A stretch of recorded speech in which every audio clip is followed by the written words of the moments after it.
তো hello guys, এই দেখো আজকের ব্লগটা শুরু করছে। এতটাই গরম, আর আজকে আমার ছেলের ষষ্ঠী পুজো। দেখো আমার দিদি শাশুড়ি মানে ঠাম্মা পুজো দিচ্ছে, আর আমি এখানে আলতা করছি ঘরের মধ্যে বসে।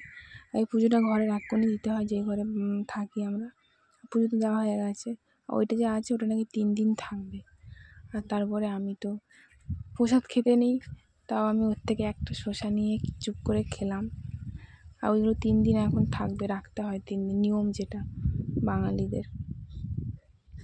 আর ওই প্রসাদটাও 3 দিন থাকবে। আর ওইদিকে দেখো আমার বোন, আমার ছেলে সব কাঁথা কাপড় ভাঁজ করছে। আর ওটা আমার ছেলে দেখো পাশে শুয়ে আছে, আর আমি ফল খাচ্ছি। তারপর আমার মা আসলো, শাশুড়ি মা, আর আমি বাইরে বসেই আছি, সবাই রান্না হচ্ছে ওদিকে। আর এই দেখো আমার ঘন্টে বাবা কীভাবে ঘুমাচ্ছে।